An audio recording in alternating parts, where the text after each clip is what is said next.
Gracias por estar ahí, gracias por acompañarnos. Y me pregunta el doctor Oscar Llanes Torres, ¿en qué playa desértica se encontrará el dueño de este programa, Roberto Pérez Benítez? Y es todo un misterio que seguramente la próxima semana nos revelará aquí en Paraguay Noticias Internacional.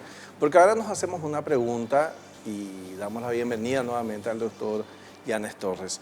La historia y sus valores, ¿por qué hablar o por qué hacernos esta pregunta ahora, doctor? ¿Cómo está? Gracias por estar acá nuevamente.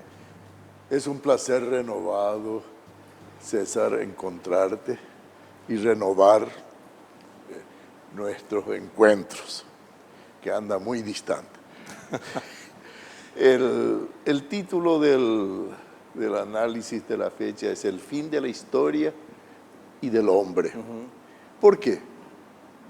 Porque hace 30 años fue publicado un libro con ese nombre, El fin de la historia, por un hombre que trabajó con Reagan, trabajó con Bush, y él hablaba en su libro de 48 páginas, nada más, Sí. 48 páginas, de lectura muy difícil, pero y se publicaron como libro que fue fácil su comprensión.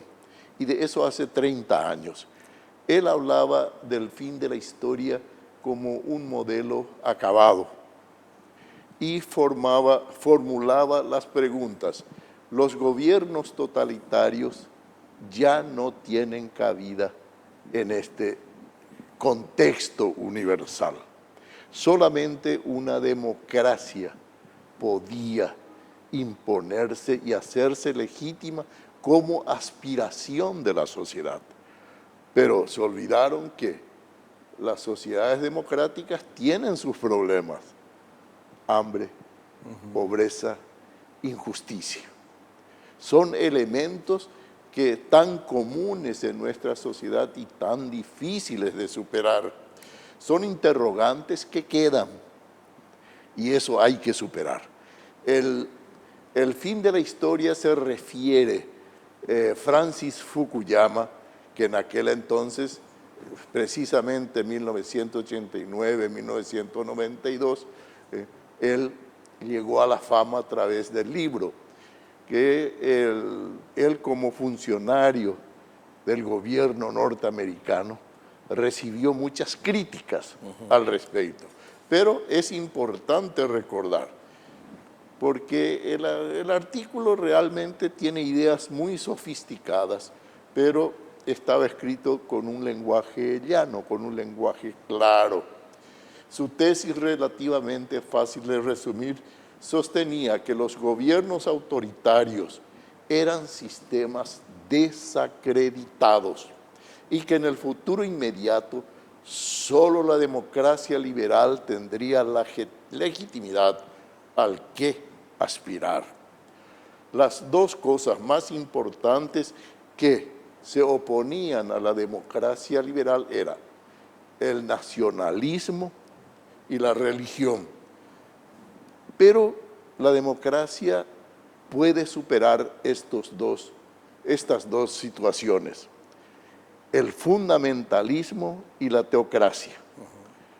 Y estamos viendo escenarios tan cercanos como el avión que cayó y la muerte del general abatido, que es justamente fundamentalismo y religión. Lo que podíamos estar presenciando no es solamente lo que fue el fin de la Guerra Fría, por ejemplo, o el periodo de la historia de la desaparición de los partidos políticos. El punto final realmente para encerrar el análisis es el final de la evolución ideológica de la humanidad y la universalización de la democracia liberal occidental como la forma ideal de gobierno. Eso es más o menos para resumir en este contexto de horario del fin de la historia, que cumple 30 años y es bueno recordarlo. Justamente es el avión que dispara y que el mismo gobierno reconoce que fue por un error. Es como si, ¿qué pasa con esas vidas? Y el error se fabrica, pero la muerte es verdadera. Claro. La muerte es verdadera. Y bueno, y tenemos que estar preparados para otros eventos similares, me imagino. Y mira, este es el comienzo del fin de la historia.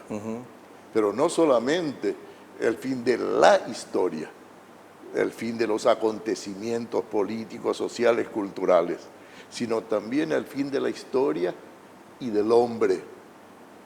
El hombre tendrá que reformar su concepto, reformar su apreciación y reformar por sobre todo su entendimiento.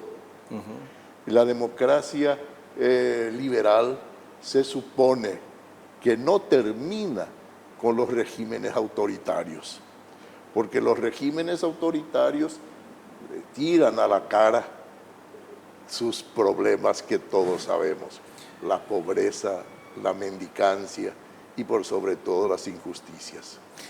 Bueno, doctor, muchísimas gracias. Entonces nos hablaba el doctor Oscar Llanes Torres de la importancia de la historia, un libro inspirado hace 30 años atrás, inspirado en Francis Fukuyama.